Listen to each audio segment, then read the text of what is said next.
Hello, English learners, and welcome to another great podcast with English Pod. My name is Marco. And I'm Erica. And today we have another really great lesson for you, elementary lesson. That's right, and it's another lesson about money. We have no money here at English Pod. We are in debt here. In debt. Yes. Okay, in debt. In debt. So what does that mean? Why don't you tell us? If I owe you money, I'm in debt. In debt. In fact, I think I am in debt to you. You owe me $2.50 for a Coke Zero today. That's true. All right. Okay, so let's get started. Let's take a look at our vocabulary preview. Vocabulary preview.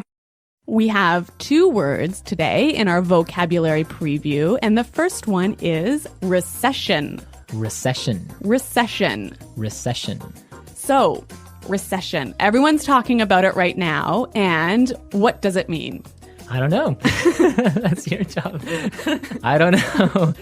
I really don't know. Why don't you tell me, Erica, because this isn't my topic for today. Okay. Recession is a period of time when the economy of a country is doing badly. In a recession, the country is making less money. That's true. So maybe we can give a few examples of things that happen in a recession to show the meaning of this a little bit better. Right. So, for example, in a recession, many people lose their jobs. Because companies might close or go bankrupt. Exactly. And also, people start spending less money. That's true. And the stock prices of companies fall pretty fall. Yeah, they fall a lot, hey? Yeah. And that's what's going on now in the United States. Very true. Okay, so let's take a look at our second word, and it has to do with recession. It's broke. Broke. Broke. I'm broke. Broke. It means that you have no money. You're broke. I'm broke. Right. So these are our 2 words for vocabulary preview today, and you're going to hear them in the dialogue. This dialogue is about a man who is in debt. He's broke. Let's find out what happens.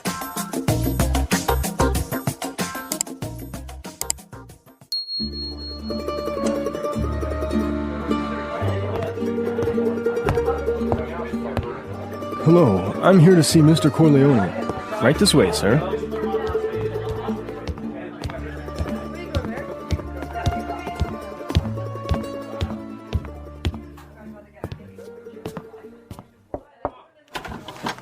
Johnny, what can I do for you? Mr. Corleone, I'm really sorry to trouble you, but I need your help. Anything for you, Johnny. Your father was like a brother to me. Well, sir, you see, this recession has hit me pretty hard. I lost my job and I'm in a lot of debt. I see. Yeah, you know, I've got credit card bills, car payments, I've got to pay my mortgage. And on top of all that, I have to pay my son's college tuition. So you're asking for a loan? Well, I just thought maybe you could help me out. What? At a time like this? I'm broke too, you know. You're not the only one who's been hit by the recession. I lost half my money in the stock market crash. Go on, get out of here.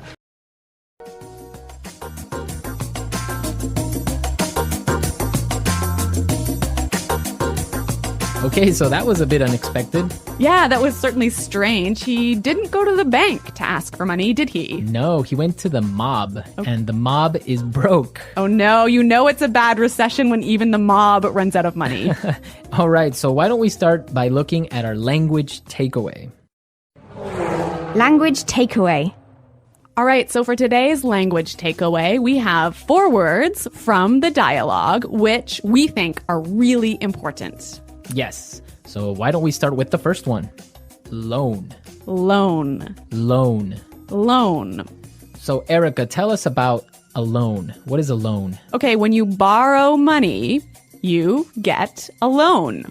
A loan, yes. Not to be confused with alone, like by myself. No, so this is L-O-A-N. Loan. Right. Okay, great. Let's take a look at our second word, mortgage. Mortgage. Mortgage. Mortgage. Now, this is very common. I'm sure many of you have mortgages. What is a mortgage? A mortgage is a type of a loan. Basically, it's a loan that helps you to buy a house. A house or a property. Yeah. So this is a funny word. I mean, there's this strange mortgage with a T. Yeah, it has a T in it, but you don't pronounce it. You say mortgage. Mortgage. So not mortgage. Not mortgage. Mortgage. Mortgage, yeah. I had trouble spelling that one for this lesson, so I learned it well now. Okay. Let's move to our third word today. Hit me pretty hard. Hit me pretty hard. Hit me pretty hard. Hit me pretty hard. I think we have some examples that will help us understand this phrase. Example 1. My divorce hit me pretty hard. I'm so depressed. Example 2. This cold has hit me pretty hard. I've been in bed for a week. Example 3. The news of Fluffy's death hit me pretty hard. I've been crying for days. Okay, so that's a lot clearer. Yeah. Great. Why don't we take a look at our last word for language takeaway? Tuition. Tuition. Tuition. Tuition. So this is the money you have to pay to your school so that you can study there. Right. Usually it's in college, right, or university. Yeah, but sometimes in some countries you have to pay tuition for public school. Okay, great. So it's time to listen to our dialogue again, and it's going to be slower so we can listen to all the words that we just talked about.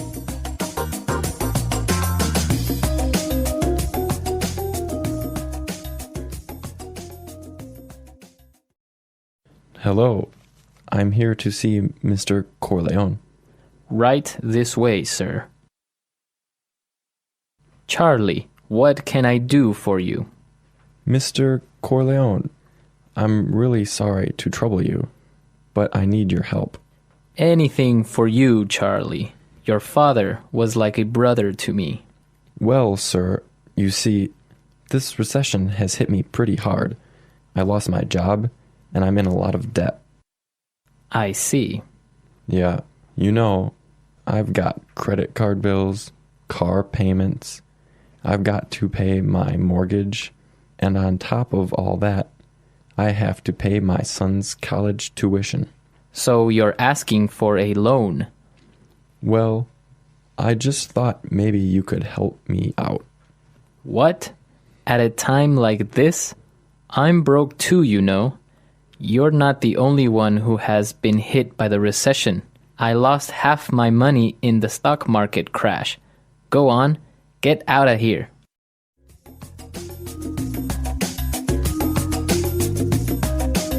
Okay, so I think a lot of the key language we just talked about is a lot more clear now.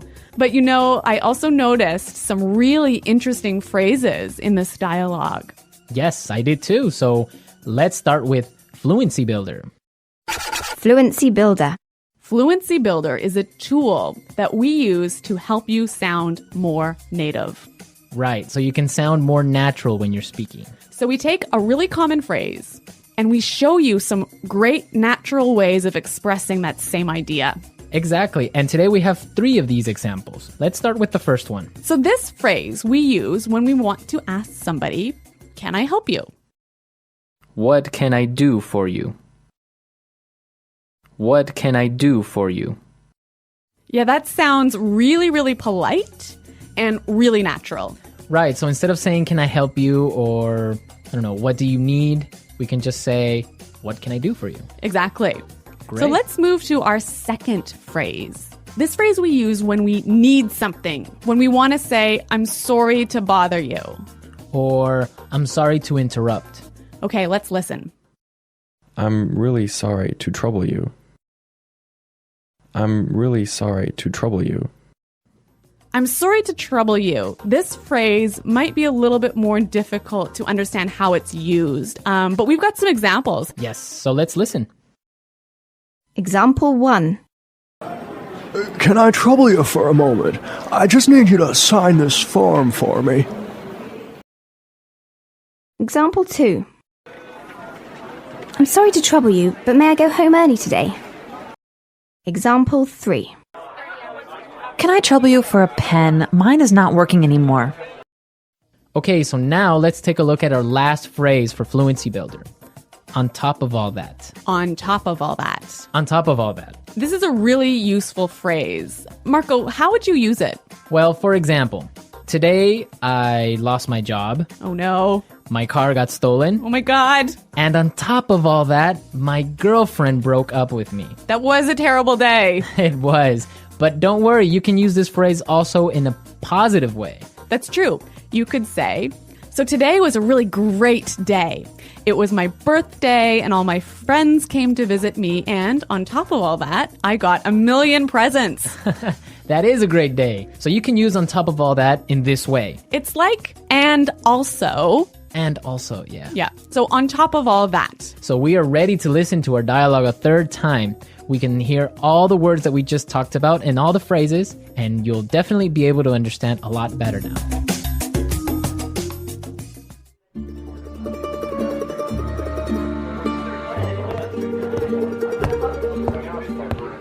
Hello, I'm here to see Mr. Corleone. Right this way, sir. Johnny, what can I do for you? Mr. Corleone, I'm really sorry to trouble you, but I need your help. Anything for you, Johnny. Your father was like a brother to me.